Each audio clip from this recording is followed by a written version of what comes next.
Fala pessoal, estamos aí no Evangelho de João e tem sido uma jornada assim maravilhosa. E hoje nós vamos falar de João mesmo. Quem era João? Nós já começamos a falar do Evangelho dele, do primeiro capítulo, mas eu acho que é importante voltar um pouco para falar de quem era essa figura extraordinária, maravilhosa, um cara que ele conseguiu fazer um link do ser de Jesus com o ser da criação. E ele foi ousado o suficiente para vincular a criação e o Criador ao homem Jesus, ao ser homem Jesus. Então foi assim, ele trouxe uma mensagem muito chocante para os judeus daquela época.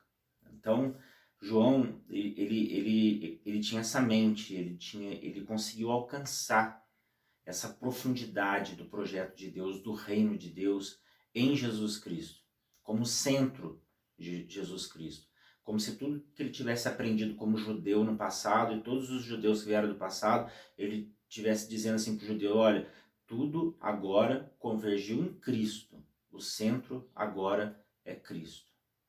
Todas as coisas que vocês faziam, todos os seus costumes, todas as leis, tudo que Deus ensinou no Antigo Testamento agora convergiu em Cristo. Então, João, por exemplo, era o amigo mais íntimo de Cristo. Ele era amigo mais íntimo de Cristo. Eu vou colocando os versículos no que eu vou falando, tá? Ele tinha como pai Zebedeu, a sua mãe Salomé, provavelmente Salomé, e provavelmente também, a sua mãe era irmã de Maria. Então quer dizer que possivelmente ele era um primo de Jesus. Ele tinha essa proximidade, tanto de João Batista quanto de Jesus. Também foi discípulo de João Batista. Então, todos eles, João Batista, Jesus, João, Tiago, Pedro, eles não estavam distantes uns dos outros, como se Jesus chegasse e só chamasse pessoas que ele não conhecia. Ele começa a igreja, ele começa o seu vínculo, ele começa o alicerce da igreja com pessoas conhecidas. Quer dizer que a igreja hoje ela caminha e anda com amigos. Ela é feita de amigos, ela é feita de amizades. Não só isso, porque Jesus também chamou pessoas um pouco distantes, mas que ele conheceu naquele momento, mas o núcleo do seu ministério, dos seus 3 anos de ministério, desde a sua infância, foi feito dos 3 discípulos mais íntimos, que ele conhecia desde a infância. Isso é muito interessante dizer. Mas também a igreja é feita e é formada de pessoas influentes, porque João era um empreendedor de pesca, ele empregava pessoas, então não era qualquer um assim, não era uma pessoa pobre, era uma pessoa que tinha bens, que tinha riqueza. Ele possuía, por exemplo, uma casa em Jerusalém, ele conhecia pessoalmente o sumo sacerdote, tinha amizade com o sumo sacerdote. Então também a igreja ela precisa ser formada de pessoas que estão inseridas em uma sociedade e elas são influentes nessa sociedade. Não necessariamente ricas, também ricas, mas influentes, com conhecidos influentes, com pessoas ao seu redor, empregando pessoas, liderando pessoas. Então, vamos lá, é isso aí. E também existe a necessidade de pessoas na igreja com conhecimento da cultura e da história. Por quê? Provavelmente provavelmente não, ele era discípulo de João Batista. Provavelmente, então, tinha esse parentesco com Jesus. E certamente ele estava por dentro de todos os acontecimentos em volta da vida de Cristo. Então, participou dos primeiros milagres, a infância, provavelmente tinha conhecimento do aparecimento de anjos que pronunciou a respeito de João Batista e de Jesus. Também participou do momento, por exemplo, que Jesus ficou em Jerusalém e a galera toda foi embora e esqueceram Jesus. ele tinha o conhecimento da história em volta, da cultura em volta. Para você ser influente em uma igreja ou estar em uma igreja, você precisa ter conhecimento das coisas em volta, como o evangelho começou na sua região, na sua cidade, no seu país, quais são as vertentes do evangelho no seu país. São as mesmas vertentes dos Estados Unidos, da Europa, da Ásia. Nos Estados Unidos também tem igrejas como tem aqui no Brasil, com a mesma teologia. João sabia o que estava acontecendo desde a infância. Ele tinha um conhecimento cultural histórico.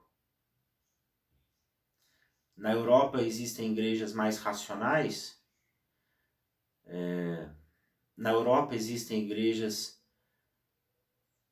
evangélicas com um viés quase chegando perto de um culto de terreiro, de macumbaria, essas coisas muito místicas, usando objetos místicos. Existe isso lá na Europa. Nos Estados Unidos existem igrejas como no Brasil, que são igrejas quentes, que têm amizades fervorosas, que as pessoas se unem para uns ajudarem os outros. Será que na Europa é assim? Então, quer dizer, você precisa ter conhecimento do local que você serve a Deus. Quais são as linhas teológicas das igrejas ao seu redor. Você precisa conhecer, porque você sabe se na sua igreja pentecostal é correto viver como você vive na sua igreja pentecostal. Você não sabe se você não tem conhecimento das outras. Você sabe dizer se na sua igreja que você frequenta, que é uma igreja tradicional, é uma igreja que veio da época protestante, de 500 anos atrás, trazendo essa mensagem protestante, você está certo que viver ali é correto se você não sabe em volta o que acontece? Se você não conhece outras linhas de igrejas mais novas, contemporâneas, worship, pentecostais mesmo, neopentecostais, a gente precisa conhecer o mundo ao redor. João, ele conhecia tudo ao redor, ele tinha esse conhecimento. Bom, ele também tinha uma personalidade, e era uma personalidade forte. Por exemplo, Jesus chamou ele de filho de trovão, por causa desse temperamento veemente e violento que ele tinha. Ele, por exemplo, ele proíbe alguns outros discípulos, de usar o nome de Cristo para expulsar demônio. Ele falou que proibiu, ele falou, cheguei lá e proibi. Ele deseja até que desça fogo do céu para queimar os samaritanos, né? Com o passar do tempo ele foi dominando esse temperamento. Mas ele nos abre uma chave para que nós venhamos a saber que nós podemos errar para aprender. Nós podemos até ensinar errado às vezes, porque nós estamos em uma cadeia de evolução cognitiva aqui. Se você estuda, né? Se eu estudo, eu estou numa evolução cognitiva. Assim como Deus trouxe a mensagem para o mundo de forma progressiva, nós temos uma vida também progressiva em relação ao conhecimento de Deus, em relação ao conhecimento do Evangelho. Então você tem essa possibilidade de erro no ensino, de erro na atitude, entendeu? Tem gente que fala, não, servo de Deus não pode errar. Bom, não tem como. Se você ensina, você não pode ensinar errado. Não tem como. Eu não penso mais da mesma forma que eu pensava 3 meses atrás. E isso é um bom sinal. Quer dizer que você ensinou errado? Muitas vezes eu ensino errado. E o Espírito Santo repreende, é por causa disso que eu mudo meu pensamento, porque o Espírito Santo repreende. Às vezes usa as pessoas para repreender, às vezes não, às vezes o Espírito Santo fala no nosso coração e nós acertamos as coisas. Mas é tudo de forma com muito amor, sabe? É tudo com muita naturalidade. Poucas pessoas chegaram de forma assim a mexer com autoestima, mexer com fazendo com que você fique para baixo. Não, todo aprendizado, todas as mudanças de pensamento, todos os acertos no ensino foram feitos de forma muito natural. Isso é muito bom. Viver assim é muito bom. Né? Você está bem em relação ao seu pensamento, em relação à sua teologia, mesmo sabendo que você está acertando e errando, e você está bem resolvido com isso. Você sabe que isso acontece. Porque você tem pessoas ao seu redor, porque você estuda, então você vai evoluindo e vai mudando. Não havia nenhum interesse de Jesus em mudar a natureza de João, porque Jesus sabia que isso aconteceria naturalmente. Então Jesus nunca sentou com João e falou assim, você fica aí repreendendo os outros, você fica mandando descer fogo do céu, você tem que mudar, rapaz. Pô, você tem que ser mais manso. Não, Jesus nunca fez isso, ele foi amansando durante os anos, a ponto de abraçar Jesus, a ponto de ser amigo, a ponto de aprender a ser amigo. A sua natureza ela foi mudando, ninguém precisou chamar atenção sim, mas sabe, ficar perturbando a pessoa, você é sempre assim, você não muda, você precisa mudar. Não precisa fazer isso, machuca a pessoa isso. O Espírito Santo vai trabalhando, se ela tiver interesse em mudança, o Espírito Santo vai trabalhando, não adianta, sabe? A gente ficar pegando no pé da pessoa, para ela mudar, para ela mudar, para ela mudar. Não, o Espírito Santo faz isso se quiser fazer. Se não suporte amigos de verdade, esse é o próximo tema aqui. Ele era um dos mais íntimos dos discípulos, conhecido como o discípulo que amava Jesus, que Jesus mais amava, o discípulo que Jesus mais amava e o discípulo que amava Jesus. Isso acontece em 5 partes aqui do Evangelho de João, 5 versículos ou mais. Era uma pessoa que gerava um grande vínculo de amizade. Ele era uma pessoa que se entregava ao relacionamento. Era uma pessoa que prezava por ser íntimo de alguém, por amar alguém, por estar tão próximo de alguém, de ser tão amigo. Isso é maravilhoso. Então nós precisamos também de pessoas assim para formar a nossa igreja. Pós-morte, nós vemos assim que ele andava com Pedro, por exemplo, que era muito diferente dele. Eles tinham uma personalidade muito diferente, muito diferente. Ele aprendeu a ser amigo, assim, de ser manso depois, né, após a sua caminhada com Cristo. Pedro já não, Pedro continuou sendo o que ele era. E não é, então o Espírito Santo agiu mais em João do que em Pedro. Não, o Espírito Santo talvez tenha permitido que Pedro ficasse mais ou menos louco daquela forma, e João não. Então, eles, por exemplo, andavam juntos, mas tinham índoles diferentes. Pedro e João continuavam andando juntos, mesmo após a morte de Jesus e o início da igreja. Por exemplo, quando Jesus morre, em João 22, eles apostaram uma corrida até o túmulo lá, né? E Pedro perdeu a corrida, porque estavam assim tão eufóricos com a ressurreição de Cristo, que um não foi acompanhando o outro. Aí, vamos lá no túmulo, vamos lá ver, será que é mesmo? Não, eles só deram no pé, entendeu? João largou Pedro para trás. E então tinha, né, essas coisas diferentes, mas andavam juntos. Em Atos, por exemplo, eles, na cura do coxo na frente do templo, quem estava junto? Após a morte de Jesus, ressurreição e início da igreja, Pedro e João estavam juntos. Em Atos também, depois da cura do coxo, eles tiveram que dar explicação ao Sinédrio. Quem deu explicação ao Sinédrio? Pedro e João, andando juntos, com índoles diferentes, com personalidades diferentes.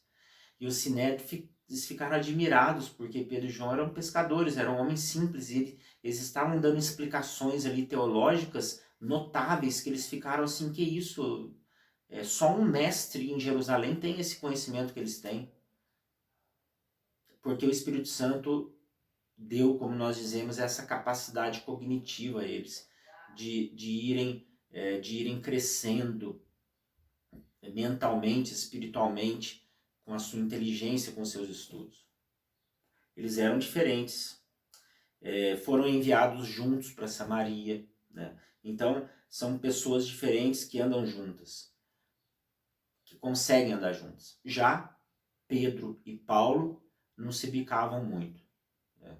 Não tinha muitas condições de andarem juntos. Então também não tem como forçar. Não, tem que ser igreja, tem que ser amigo, tem que andar junto. Não, tem gente que não consegue andar com outro, gente. Pensa diferente, raciocina diferente, toma atitudes diferentes. Não dá, não amo, não. Se a pessoa precisar de socorro, você tá ali para ajudar com certeza. Mas você não consegue conviver junto. Isso é normal, isso existia na Bíblia. Por exemplo, nós falamos Pedro e Paulo, eles nunca caminhavam juntos, eles brigaram. Eles brigaram na carta de Gálatas quase a ponto de pegar a mão, na frente de todo mundo. Imagina, como é que esses dois vão andar juntos? Sem chance, né, gente? E, para terminar, a vida passa. A vida passou para João. João morou depois em Jerusalém alguns anos, tudo de acordo com a tradição. Mudou-se para Éfeso. Em Éfeso ele viveu até a idade avançada. Na tradição também, em Éfeso, ele escreveu o Evangelho, as 3 cartas e o Apocalipse, datando aí o seu Evangelho para aproximadamente entre 80 e 90 depois de Cristo. E a vida dele passou e acabou. Mas está aí a biografia de um homem de Deus. Todas essas características que nós reunimos de amizade, de conhecimento das coisas, de temperamento, de vínculos, de relacionamento, é uma biografia para a gente aprender. Algumas vezes exemplo, outras vezes não era exemplo. Mas nós somos assim. Nós somos assim como João também. Amém?